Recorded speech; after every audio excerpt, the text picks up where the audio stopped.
de presentaciones, es tal vez una de las complicaciones más graves, pues, sino una de las más graves del lupus, ¿vale? Y desafortunadamente una de las más frecuentes en nuestro medio.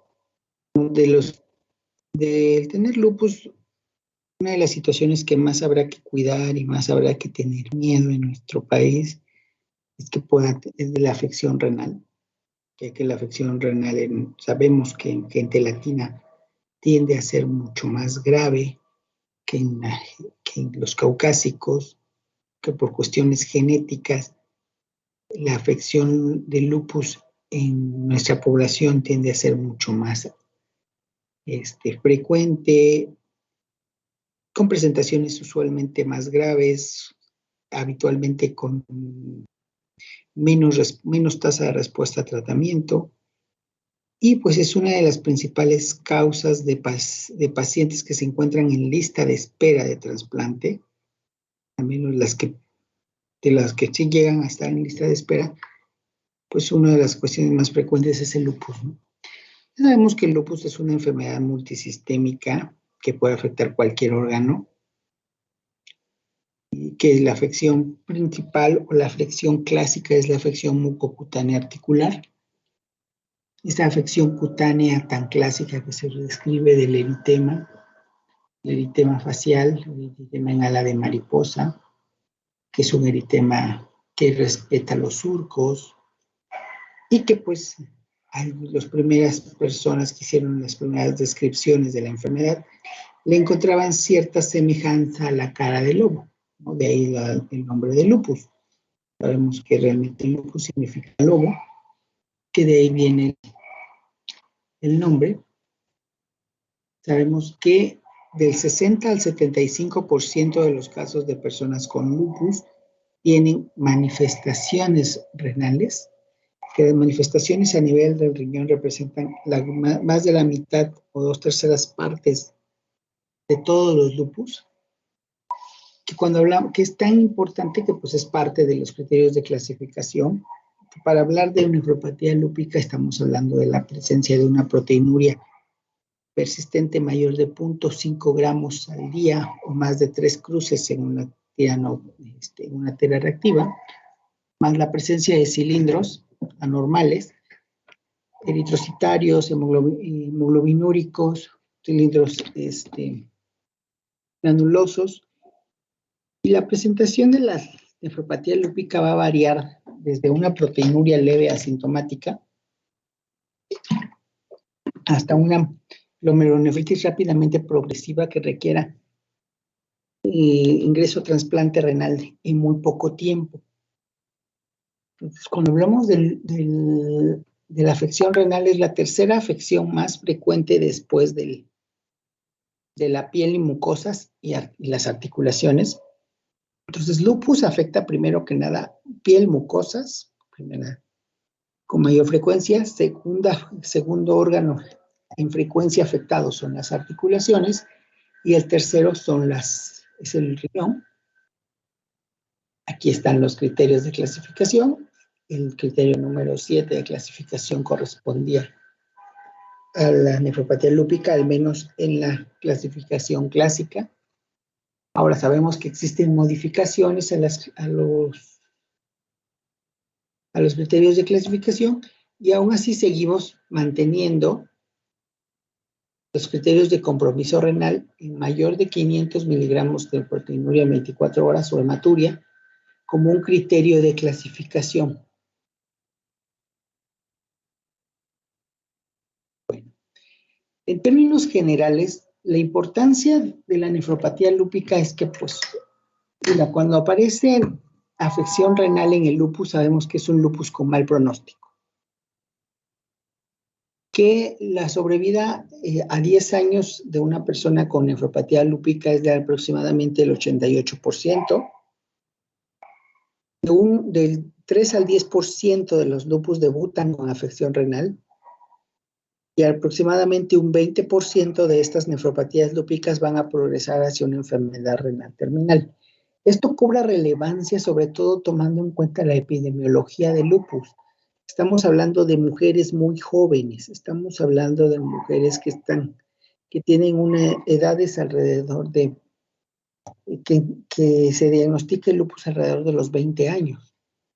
Entonces estamos hablando de personas que llegan a necesitar un trasplante renal en plena edad reproductiva, mujeres muy jóvenes. Sabemos que en cuanto al curso, va a diferir en cuanto a edad, sexo, va a ser siempre más frecuente en afroamericanos y mestizos latinos que en caucásicos. Y esto está bien determinado y bien identificado de acuerdo a estas dos grandes cohortes que son GLADEL y Illumina. GLADEL es un estudio muy grande. Illumina. GLADEL lo que hizo fue tomar tres grupos étnicos que cuando iniciaron el estudio de GLADEL, era un estudio de ver cómo les iba a las pacientes con lupus, cuáles eran los órganos afectados. Y lo que se identificó en GLADEL fue principalmente que las afroamericanas y las mestizas tenían mayor grado de nefropatía. Ahora, Lumina lo que hizo fue estudiar la evolución específica de la nefropatía lúpica dependiendo de la raza. Es un estudio que se inició en Estados Unidos. Entonces tenía tres grupos de estudio. Tenía las mujeres caucásicas, las mujeres afroamericanas y después de esto las mujeres latinas. Y lo que ellos observaban era que, bueno, las mujeres de raza negra y las mujeres latinas tendían a tener un pronóstico mucho más malo que las mujeres caucásicas cuando tenían nefropatía. Este primer grupo que se estudió eran mujeres latinas que vivían básicamente en California y en Texas.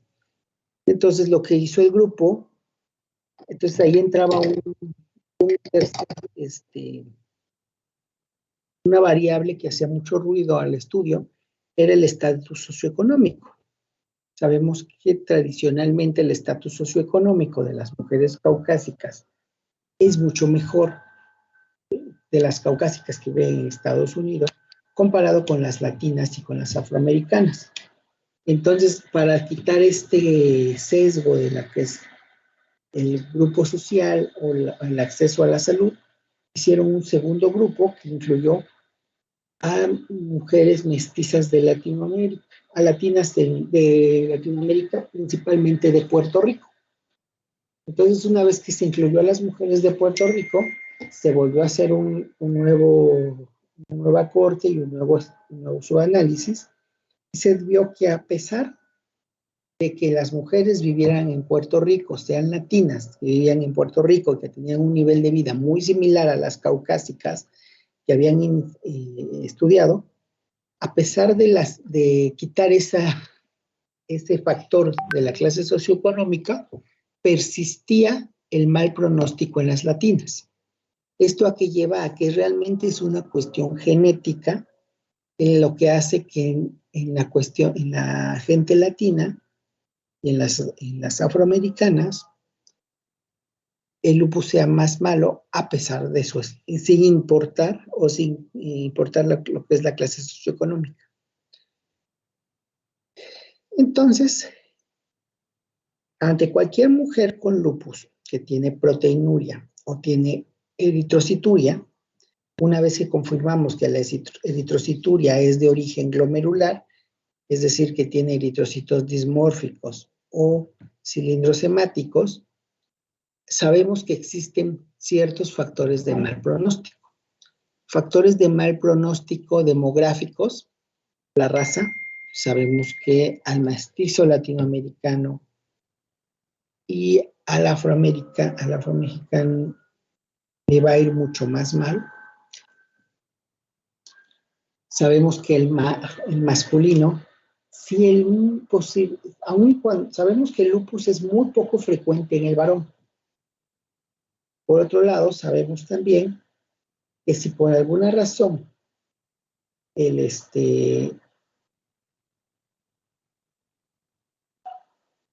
el varón llega a tener lupus, tiende a tener formas más graves. ¿Por qué? Porque generalmente la cuestión hormonal, la testosterona, debe tener un cierto factor protector. Entonces realmente son pocos los varones que tienen lupus, y aquellos varones que tienen lupus tienden a desarrollar formas mucho más graves y potencialmente mortales. El extremo de la vida es mucho más grave si se da en niños o si se da en ancianos, es mucho más grave comparado con aquellos lupus que se dan, aquellas nefropatías lúpicas que se dan en las edades medias, alrededor de los 20, 30 años, pueden tener mejor pronóstico que aquellas niñas que empiezan entre los 15, 14 y 15 años, o aquella anciana que desarrolla nefritis lúpica después de los 60. Y obviamente el nivel socioeconómico. El nivel socioeconómico porque pues sabemos que el lupus representa una enfermedad sumamente cara. Ahora, entonces cualquiera de estas situaciones ya de entrada es un factor de mal pronóstico para una nefritis. Ahora, factores clínico-laboratoriales que nos hablan de una mala evolución del lupus, aquellas que al momento del diagnóstico están en síndrome nefrótico. Es decir, que aquellas que nosotros diagnosticamos que ya tienen más de 3 gramos de proteínas en orina, pues ya sabemos que su evolución va a ser más mala que aquellas que tienen 200, 300, 500 miligramos. Aquellas que retrasan el tratamiento más de 6 meses, y eso es un punto muy importante, la nefritis lúpica se tiene que tratar lo más pronto posible. El daño por lupus avanza y entre más tiempo lo dejamos pasar, el pronóstico es más malo.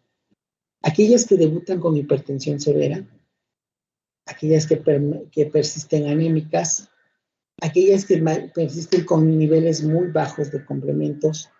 Cuando hay asociación con síndrome antifosfolípido, sabemos que la gravedad y la evolución tiende a ser mala. El embarazo acelera cualquier tipo de nefritis lúpica.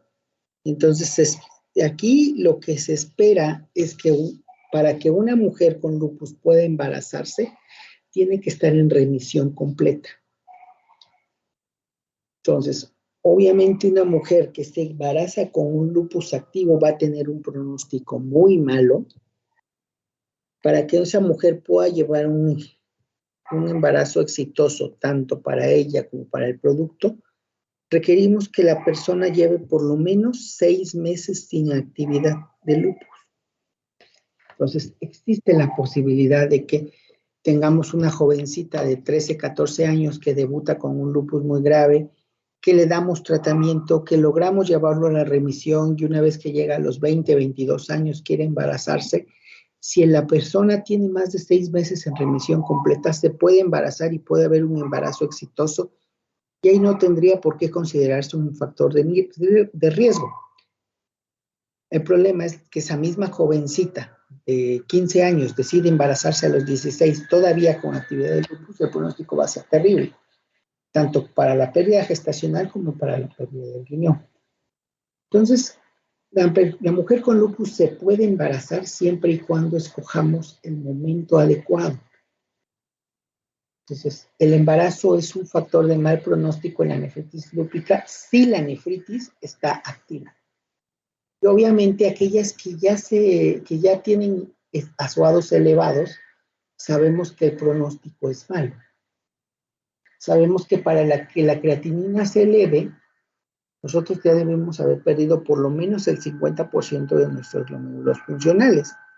Entonces, una mujer que llega ya con 2 de creatinina, ya con una enfermedad renal crónica, sabemos que su pronóstico es mucho más malo que aquella que nosotros diagnosticamos cuando tiene cuando tiene todavía 1 o 1.2 de creatinina.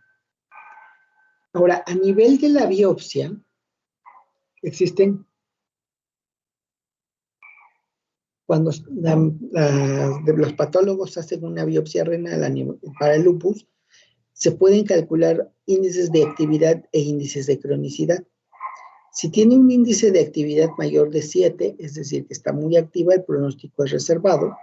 Si el índice de cronicidad es mayor de 3, es decir, ya hay mucha fibrosis, el pronóstico es malo.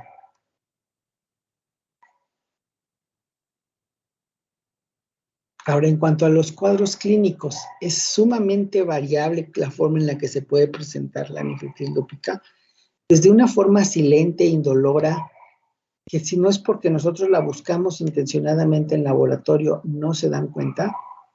Una nefritis activa crónica, una paciente que va teniendo progresivamente proteinuria, que ella va notando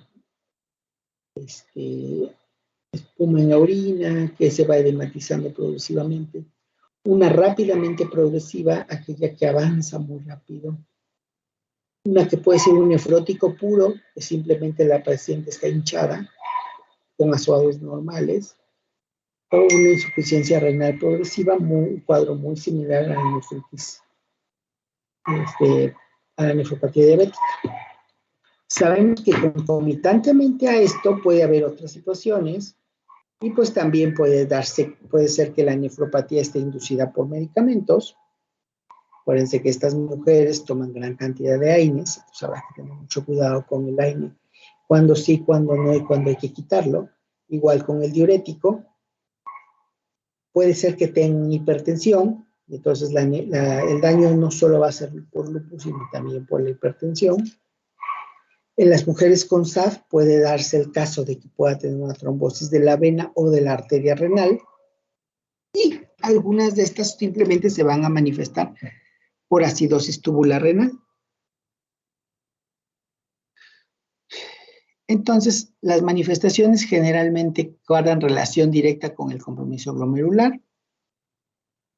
La proteinuria es el hallazgo más característico y va a depender del grado de proteinuria, el grado de actividad y el grado de riesgo. Entonces, cuando hablamos de lupus, hablamos de clases, no hablamos de estadios. ¿Qué quiero decir esto? Que cuando hablamos de un estadio como en nefritis lúpica, en nefropatía diabética son estadios, son escalones. El 2 va después del 1, el 3 va después del 2, el 4 va después del 3. Eso es un estadio. Así es como se manifiestan algunas enfermedades. Y cuando hablamos de nefropatía diabética, es un solo padecimiento, una sola evolución que tiene diferentes etapas. Ahora, cuando hablamos del lupus, hablamos de varias formas de afección renal diferentes, las cuales no necesariamente van una después de la otra. Una mujer puede debutar con una nefropatía diabética tipo 5, o puede debutar con una 3 y quedarse con una 3 y de la 3 brincar a una 6. Puede debutar como una 2 y eventualmente de la 2 pasarse a la 6 sin necesariamente pasar por las otras. Entonces, lo que quiero que quede claro aquí es que cuando hablamos de lupus estamos hablando de clases histopatológicas, no de estadios. Y la clasificación de nefritis lúpica se refiere a qué alteraciones tiene el riñón, y que estas no van una después de la otra, no van secuenciales. ¿Puede haber sobreposiciones? Sí, puede haber personas que... Y una de las sobreposiciones más graves que tenemos es una sobreposición 3 y 5, que esas son difíciles de tratar y que son de muy mal pronóstico, pero son sobreposiciones. Y no es una 3 que se vuelve 5, es una 3 y es una 5. Bueno, en cuanto a las manifestaciones clínicas, el 100% de las personas con nefritis lúpica van a tener proteinuria y esa va a ser nuestro criterio para clasificarla como nefritis lúpica. Esta, hasta un 65% pueden llegar a desarrollar síndrome nefrótico, es decir, la proteinuria va a ser mayor de 3 gramos, solamente alrededor del 45 al 65%. Otra cosa que nos tiene que llamar la atención, la presencia de cilindros granulares, de cilindros eritrocitarios, hematuria microscópica hasta en un 80% de los casos, episodios de hematuria macroscópica se puede darse en forma aislada. La reducción de la función renal se va a dar hasta en un 80% de los casos. Va a haber hipertensión, va a haber hipercalemia.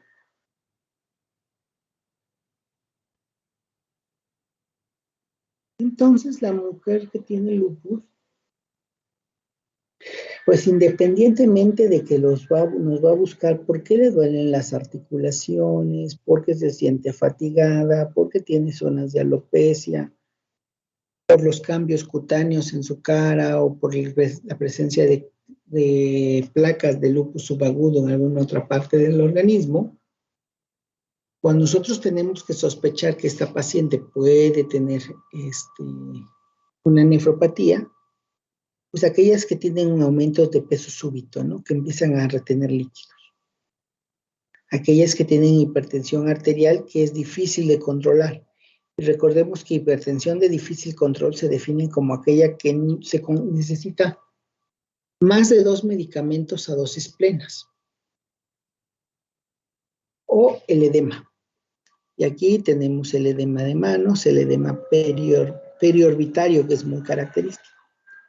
Otra cuestión importante es la presencia de cilindros eritrocitarios y cilindros granulosos.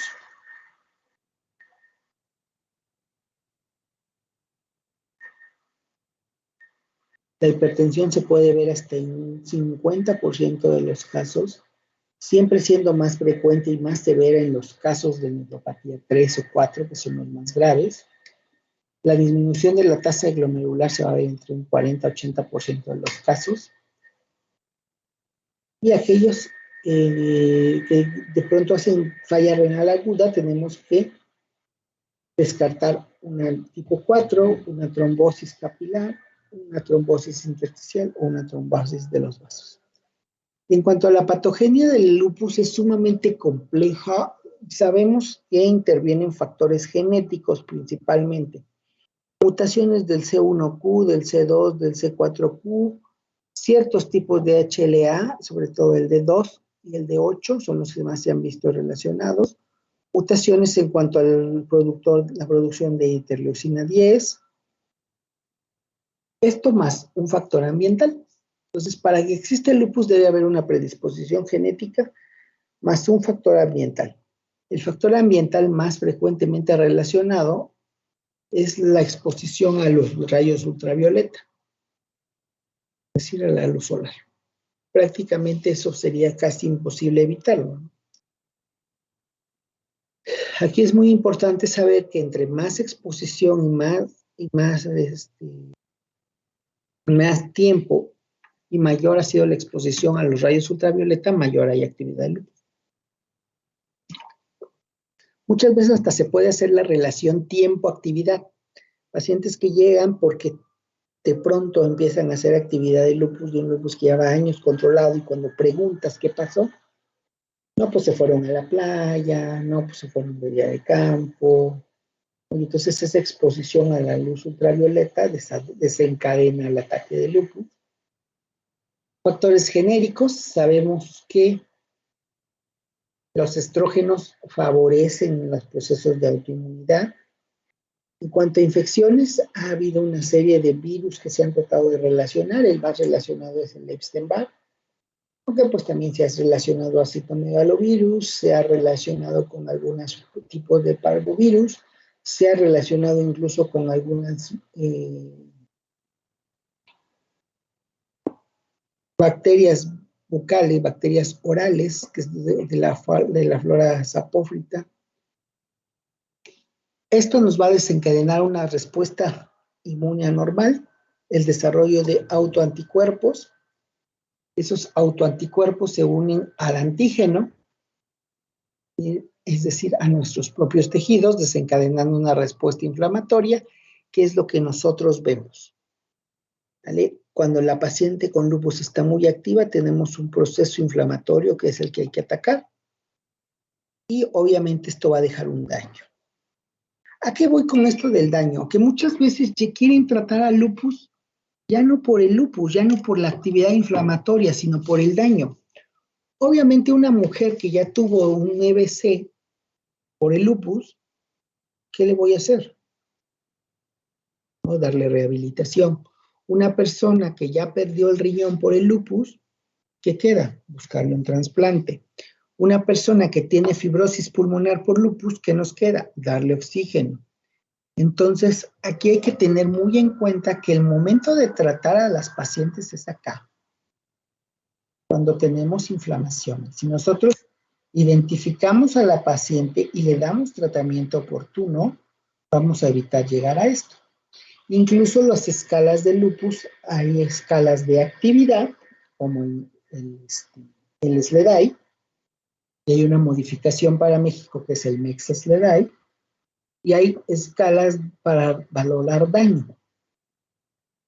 Entonces, aquí a la paciente hay que ser muy claros de qué es lo que esperamos con el tratamiento. Es mejorar la inflamación y prevenir los daños. La paciente que ya tiene daños, ¿qué nos espera con el tratamiento? Darle rehabilitación y sostén. No generar falsas expectativas. ¿Esto a qué va? Que muchas veces el médico general me manda a las pacientes con diálisis con lupus. ¿Qué queda? Absolutamente nada. O sea, para la cuestión de qué le vamos a tratar de la autoinmunidad, ya no tiene sentido tratar la autoinmunidad porque el daño ya está hecho. Ya no hay riñón que rescatar. Ese no es el momento de tratarla. Ese momento ya es para que continúe con el nefrólogo, ya no con el reumatólogo. ¿Sí? Mandan a las pacientes con lupus cuando ya tuvieron el EBC. ¿Qué queda? Rehabilitarlas. O sea, ya no hay más que hacer por el daño. Entonces, aquí es muy importante tomar en cuenta eso. Tenemos un factor genético más un factor ambiental. Ahora, muchas mujeres dicen, bueno, ¿y qué va a pasar con mi hija? Ya estamos acá. Bueno, su hija puede haber heredado esa susceptibilidad, entonces, ¿qué hay que hacer? Bueno, pues hay que evitarle la exposición a la luz solar, evitar en la medida de lo posible exposición a factores ambientales. Estos factores ambientales, se ha hablado de algunos tóxicos, se ha hablado de sílice, se ha hablado pero principalmente la luz ultravioleta. ¿Y cómo lo vamos a evitar? Pues con el uso de un bloqueador solar. En cuanto al daño que nos va a generar el lupus aquí a nivel del glomérulo, puede ser que sea por los propios complejos inmunes que llegan a esta zona, se depositan acá, generan daño, o por la presencia de anticuerpos que van dirigidos directamente contra componentes de la membrana basal. Entonces ahí los anticuerpos atraviesan, se unen a los componentes hacia los que están dirigidos y generan un proceso inflamatorio a nivel glomerular. ¿Vale? También tenemos afección a nivel renal, pues sí. ¿Vale? El riñón también puede ser, el epitelio del túbulo intersticio también se puede ver afectado. Todas las células que tienen núcleos pueden verse afectadas eventualmente por un anticuerpo antinuclear. Entonces, los complejos inmunes van a ser principalmente de IgG.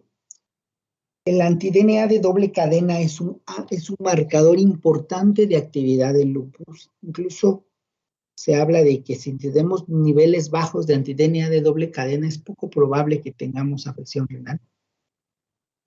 Y sin embargo, hay algunos otros que son interesantes, en los antinucleosomas, en el anti-C1Q, el anti-SM, el anti-LA, el anti-RO. Todos estos complejos se van a depositar en el mesangio, van a activar el complemento, desarrollan la quimiotaxis, el infiltrado celular, montan una respuesta inflamatoria que rompe la delicada estructura del riñón, favoreciendo la proteinuria. Ahora, si el depósito está en subepitelio, puede haber activación, puede haber inflamación, pero eso es como se manifiesta una nefritis lúpica.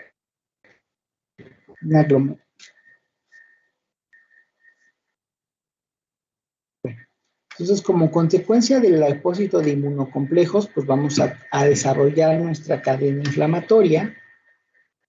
Va a haber un proceso primero de quimiotaxis, de prostanoides,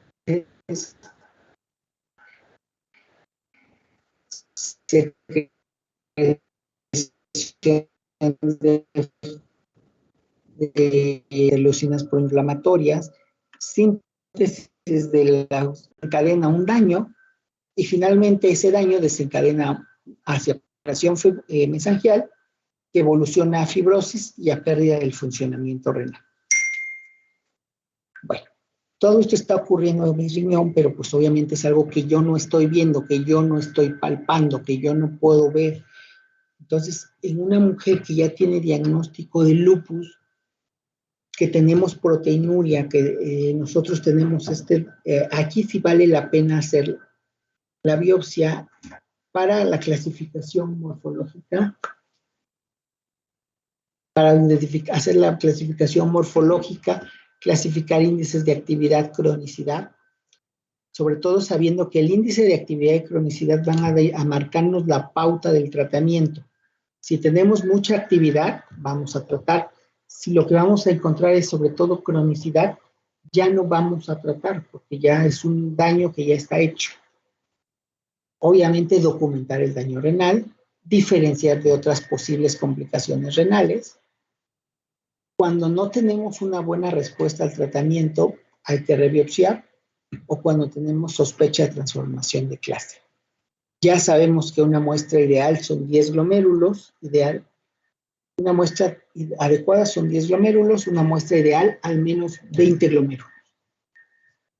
Y todas las biopsias se tienen que mandar idealmente a microscopía de luz, a inmunofluorescencia, y si fuese posible a microscopía electrónica, lo cual en nuestro medio no ocurre, pero por lo menos teniendo microscopía de luz e inmunofluorescencia, nosotros tenemos una orientación diagnóstica muy interesante y muy grande para poder iniciar tratamiento.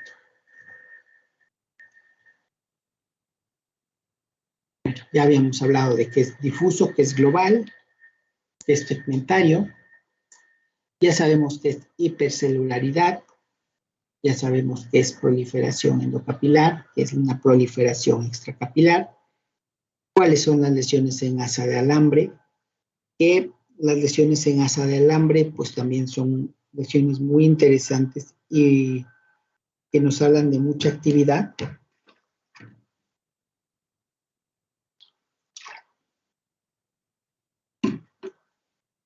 Y entonces, la clasificación de la nefritis lúpica se da así, en clases. Entonces, lo que habíamos dicho son enfermedades diferentes. No es una misma enfermedad en diferentes estadios. Son formas diferentes de afección renal. Eso es lo que a veces nos cuesta un poquito trabajo de entender en el lupus. De pronto te dicen, no, pues es que tiene una clase 5. Ah, ok. Ya, las vas tratando como clase 5 y en tu siguiente biopsia dicen, no, pues tiene una transformación a clase 4. Pues, ¿qué es lo que piensa la paciente? Ah, pues mejoré. Pues no, empeoraste. Porque una clase 4 tiene peor pronóstico que una clase 5. Aún y cuando. Entonces, ahí es donde nosotros tenemos que entender que son clases, no son, no son situaciones secuenciales. O por qué a veces no se entiende que te reportan, no, pues es que tiene una 3-5, una 3 y 5, una 3 y una 5, la misma paciente, porque tiene dos tipos de daño. Un glomérulo está dañado como si fuera 3 y otro glomérulo está dañado como si fuera 5, y el paciente no entiende. Dice, bueno, ¿por qué tengo una 3-5? Entonces sería más fácil que tuviera yo una 4. Entonces, nosotros sabemos que las lesiones son diferentes dependiendo de dónde está afectado. Si el glomérulo por técnica se ve normal, si el glomérulo se ve normal por microscopía electrónica, por inmunofluorescencia, pero tenemos proteinuria, es una tipo 1. ¿Vale? Si tenemos alteraciones en el mesangio, es una tipo 2. Si las lesiones son a nivel endotelial, pero focal y en forma focal y segmentaria, es una 3A.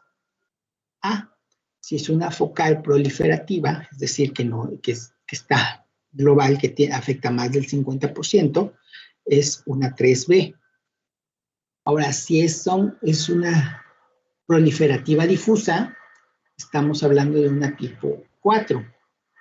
Si solamente afecta la membrana, si es exclusivamente membranosa, es una tipo 5.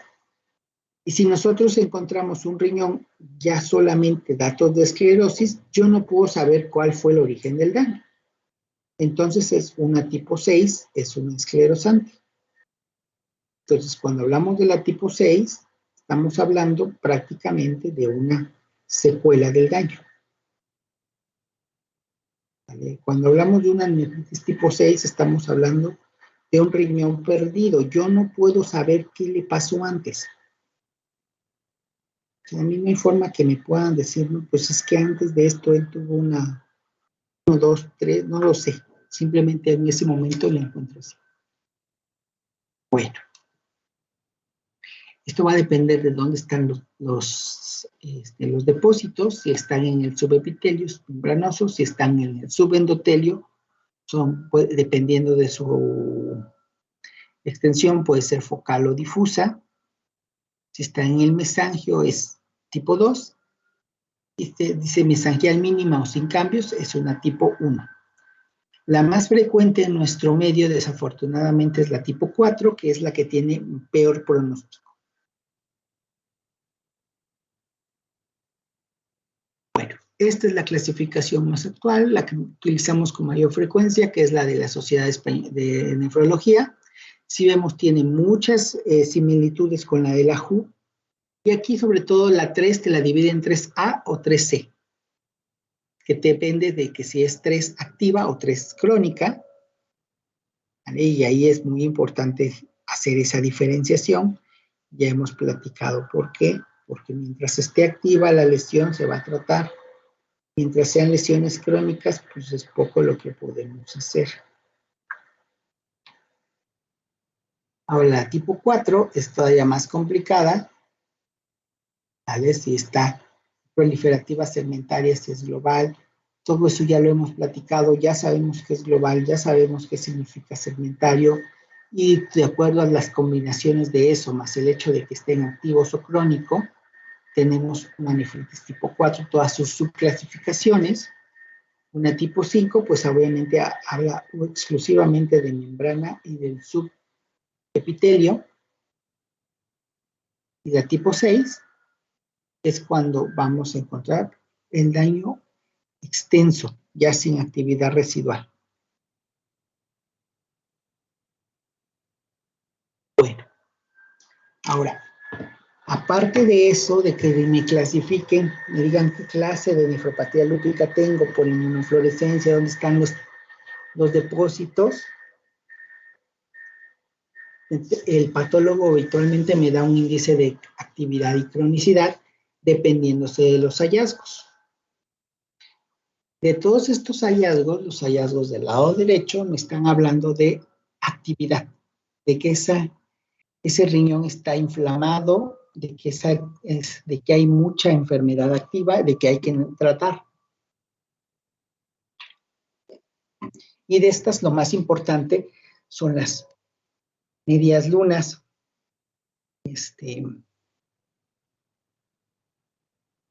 celulares, ¿vale? Y la necrosis fibrinoide. El hecho de necrosis fibrinoide y medias lunas celulares me están hablando de mucha actividad, tanto que a la hora de hacerla, todas estas se van a clasificar del 0 a 3, dependiendo si existen o no existen. Esto también sabemos que es algo muy subjetivo y que por eso depende del patólogo. El patólogo te va a decir, bueno, pues yo no veo proliferación celular, es 0. O te va a decir, sí veo, pero muy poquita, es 1. Pero ese muy poquita para ese patólogo, a lo mejor el siguiente patólogo lo clasifica como un 2. Entonces, aquí ahí es donde tenemos estas discrepancias y pues tenemos que ser muy cuidadosos con el patólogo que lo ve. El índice de actividad va del 0 al 24, sabiendo que obviamente si te dicen un índice de actividad 24 es un paciente que está prácticamente para que lo metas a plasmaferesis porque está muy, muy activo. Y por el otro lado están los datos que nos hablan de cronicidad. Es decir, te dan un índice de cronicidad de 12, pues tú dices, no, pues ese paciente ya no hay riñón que rescatar.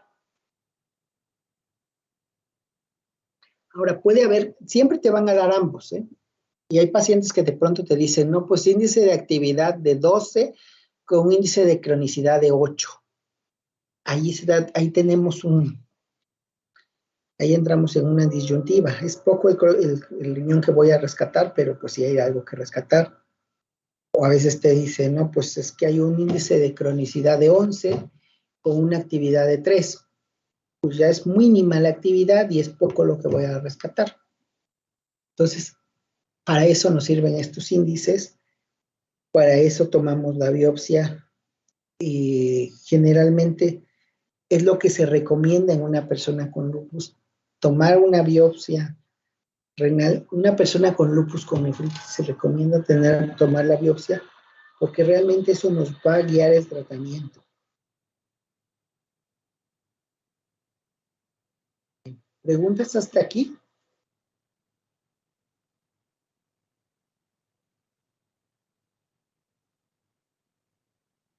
No, doctor.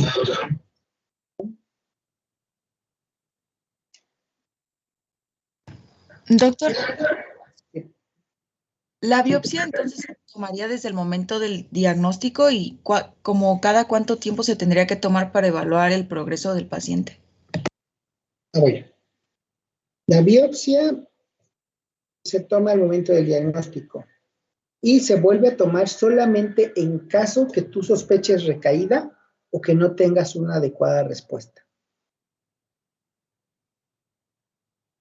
Si tienes una buena respuesta y si clínicamente llegas a la remisión, no necesitas tomar biopsias de control. ¿Vale? Entonces, solamente al momento del diagnóstico no está especificado o no se recomienda un tiempo específico, un tiempo marcado, pues. Tomas una única biopsia para diagnosticar e iniciar tratamiento. Y la vigilancia de tu tratamiento la vas a hacer por medio de parámetros clínicos. Si tu paciente va bien y no presenta recaídas, no le vuelves a tomar otra. Si tu paciente pasan 2, 3 años y tiene una recaída, en el momento de la recaída te la puedes volver a tomar si tienes sospecha de cambio de clase.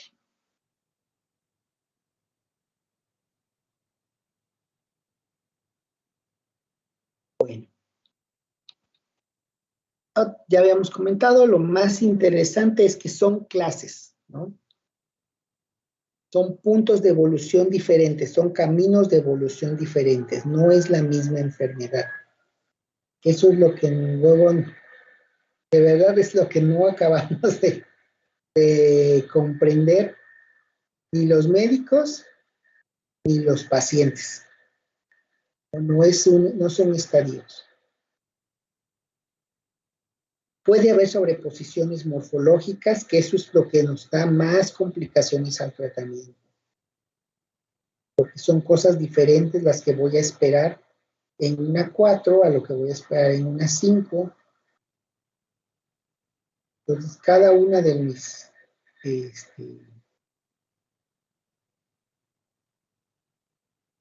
Ahora, la progresión más común es que la 2 prolifere a 3.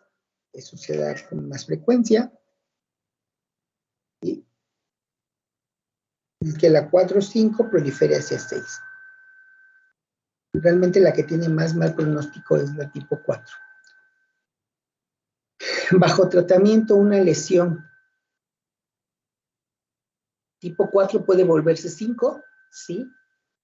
Y eso no significa que haya progresado, que eso es otra cosa que luego no se entiende. Eso es, de pronto tenemos una biopsia que era 4, le damos tratamiento y en la siguiente biopsia me dice, no, pues es que ahora tienes una nefritis tipo 5, pues hubo un cambio de clase, no es una progresión. Si hubiera habido progresión, ahora estaría en esclerosis, simplemente hubo un cambio de clase, hubo una modificación de la enfermedad. Y pues podríamos decir que hasta fue un éxito de tratamiento. Cuando se lo dices al paciente, el paciente no lo entiende. Dice, como si yo tenía una 3 y ahora me dice que tengo una 5 y me dice que estoy mejor, no entiendo, ¿no? Entonces, ahí es donde a veces ese tipo de cosas no es tan fácil de explicárselas. A veces no se las mencionamos mucho al paciente porque si a nosotros como médicos nos cuesta trabajo entenderlo, pues obviamente a alguien que no tiene conocimiento de medicina, pues le parece todavía más difícil de entender. Bueno, las transformaciones no se pueden predecir, que ese es otro punto muy importante. De pronto tenemos una 2 que creemos que va muy bien, que creemos que ya todo va en orden y de pronto de la nada hace una falla renal aguda. Tomamos una biopsia y resulta que es una 4 con muchísima actividad y dices, bueno, no, ¿qué pasó aquí? Pues es que son impredecibles. El lupus es muy impredecible. Desafortunadamente nos pasa. Tenemos pacientes con lupus que les estamos cuidando el riñón y se nos infarta y se nos muere por un EBC, ¿no? Y dices, bueno, pues todo lo que le estuve cuidando ese riñón y resulta que el riñón no la mató.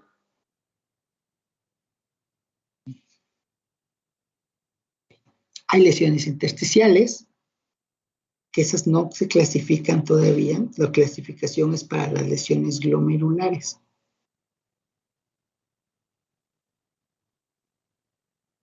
Bueno, en términos generales, la presencia de depósitos subendoteliales en las clases 3, 4 se correlacionan con proteinuria más hiperazoemia. Es decir, proteinuria más deterioro de la función renal se va a ver principalmente en las clases histológicas 3, 4. Los depósitos subepiteliales, es decir, la clase histológica 5, se relaciona más que nada con proteinuria, con poco deterioro de la función renal. Una tipo 5 generalmente son proteinurias muy intensas, pero la creatinina se mantiene. Y esto puede durar muchísimos años, sin que haya ningún tipo de deterioro. Esto es muy interesante en el sentido de qué esperar. Entonces, ¿qué es lo que le tengo que cuidar a una tipo 5? La tipo 5 me va a hacer un síndrome nefrótico. Y si mientras se mantenga con solo proteinuria y una tipo 5, ¿de qué se puede morir esa paciente? Si bien tiene menos riesgo de tener diálisis que una tipo 4, pero ¿qué le puede pasar a la 5?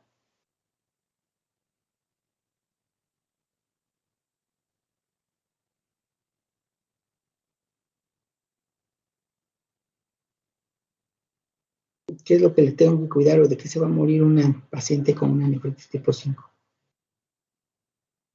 O se puede morir, ¿no? O sea, no necesariamente.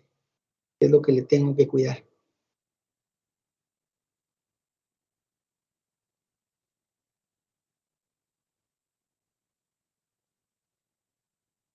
¿Qué pasa con un síndrome nefrótico?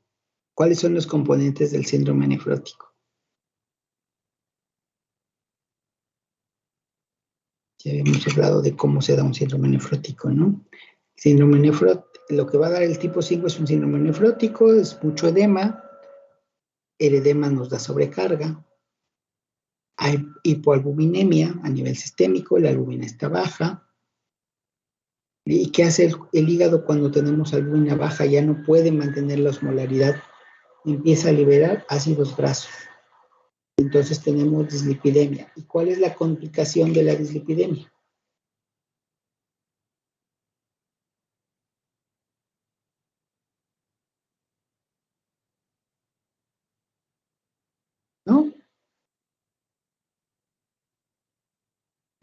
¿Qué preguntó, doctor? Perdón. ¿Qué va a ser la complicación? ¿Qué le va a pasar a la paciente con una nefritis tipo 5? ¿Por qué se puede morir una nefritis tipo 5? Si no va para diálisis, es menos probable que vaya a diálisis, pero ¿qué le puede pasar? ¿Cuál es mi riesgo principal?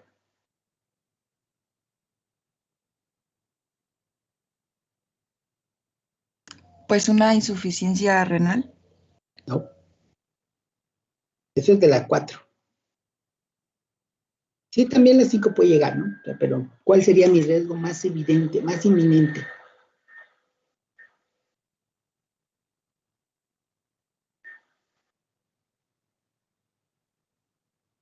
Las complicaciones cardiovasculares.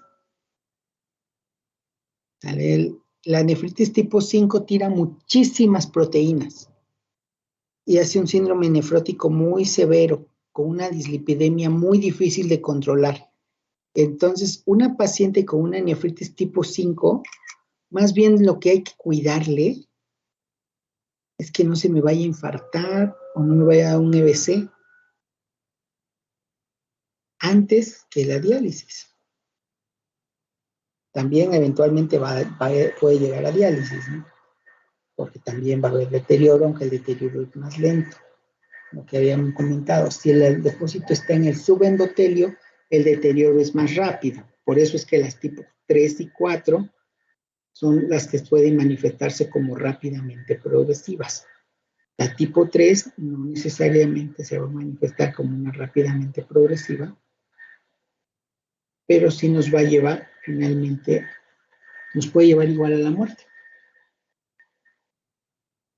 Bueno, yo creo que por el momento dejamos hasta aquí la clase del día de hoy. ¿Dudas, preguntas hasta aquí?